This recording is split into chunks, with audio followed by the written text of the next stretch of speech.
Well, good morning, football fans. How you doing? Well, we got a couple more coaching vacancies filled this week. Raheem Morris is now the Atlanta Falcons coach. He was once the interim coach with Atlanta years ago, was defensive coordinator for the Rams, and now is the new coach for the Atlanta Falcons. Not Bill Callahan. His son, though. His son, Callahan, is now the new coach of the Tennessee Titans.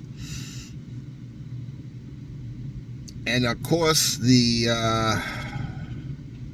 Jared Bell, which we discussed already, was hired as New England head coach.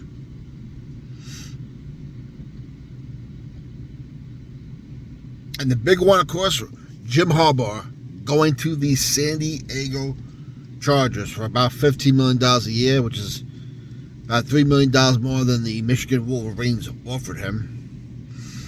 Let's talk about that one. That one seems to be a big fit. Harbaugh was in California. He goes back to California because his first coaching job was with the San Diego State Aztecs, and people told him not to take that job. He did it and made a winner of that program. He then went up the coast of California to Stanford and made the Cardinals a pretty good team and a pretty good winner despite their brutal academic requirements. And then he went across a little further way down to become the 49ers head coach. Took them to a Super Bowl, lost to his brother John in the Harbaugh Bowl. And of course, he just finished with a national title in Michigan. So Harbaugh goes back to California, goes back to San Diego where his coaching career started. Goes back to LA. The Chargers were once San Diego. And this seems to be a good fit.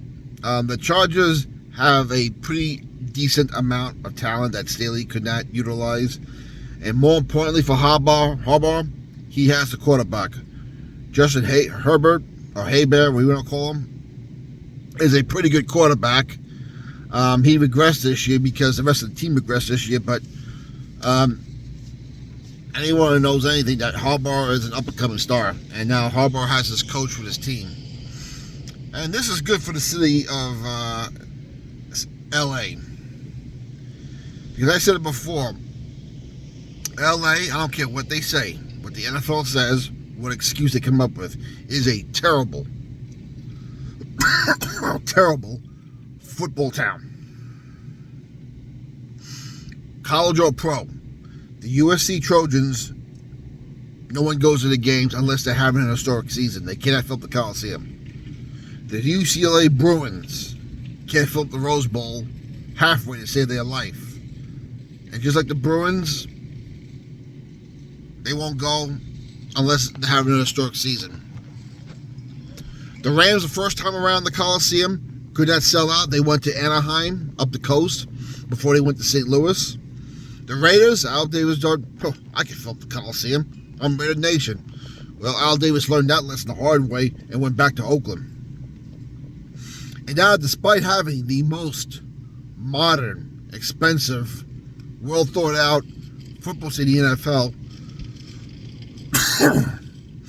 that home field is that much of a home field. It's like going to a college bowl game where you go to see the Rams or the Chargers, especially the Chargers.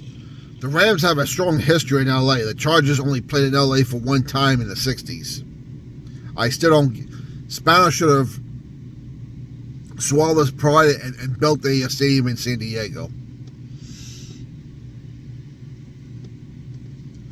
But you go to a Ram game, it's like going to a college ball game because half the fans are from the other team. And the Chargers is even worse. A lot of times there are more fans against the Chargers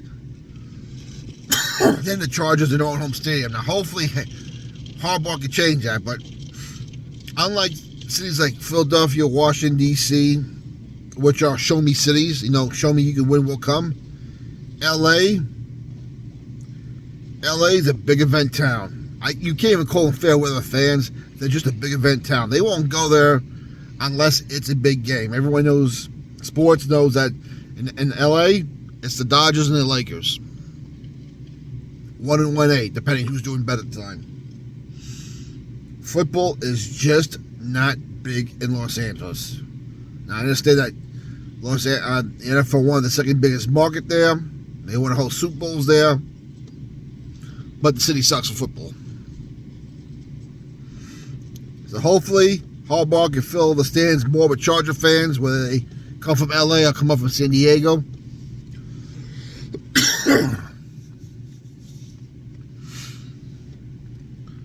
But Harbaugh does have a lot of talent. He has this quarterback. I think it's not a matter if he'll do good, it's when he will do good.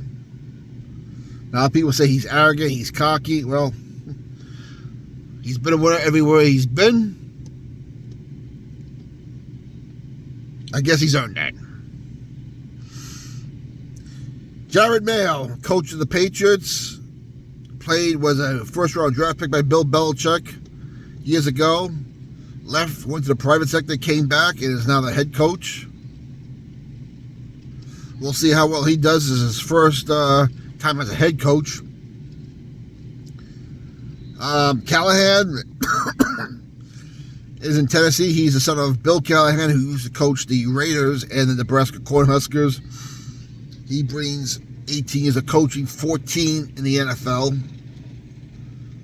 So, Maurice Carthon Jr. has his coach.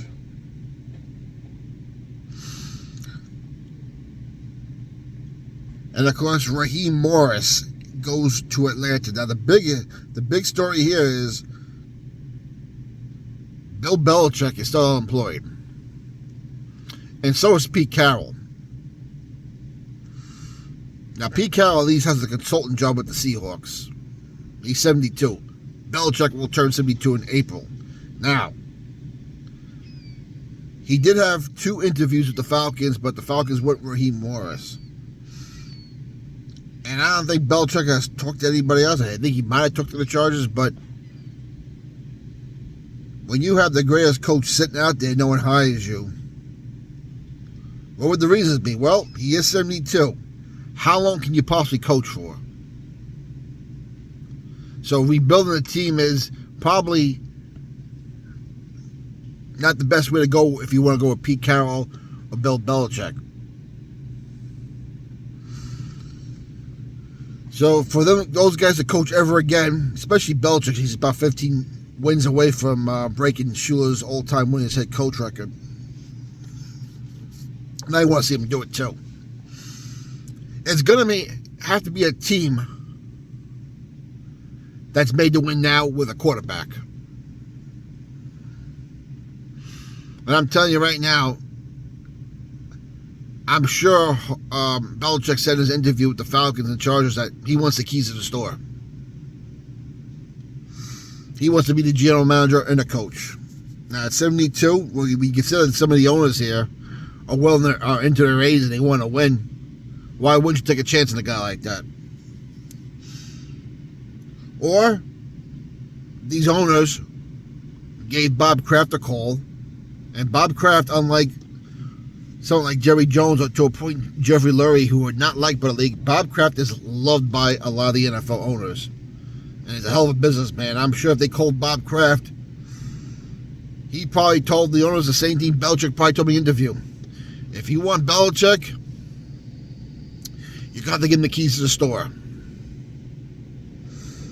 And Kraft was willing to do that because he was winning, but once that winning stopped, he was gone. I'm not sure how many teams are willing to give Belichick the keys to the store, but looks like he's going to be unemployed this year. There are still 2 coaching vacancies available.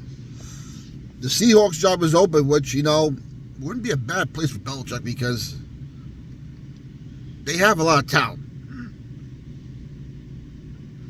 And then there's the Redskins job. So, we'll see how that goes. Let me know what you think, football fans. Of course, tomorrow is Championship Sunday, the last really good day for the football fan because the Super Bowl, let's face it, has become an entertainment event where all the fair weather pain in the asses come out and pretend they like football. So let me know what you think at the bottom. Would you hire Belichick? Would you hire Pete Carroll? Where do you think they should go?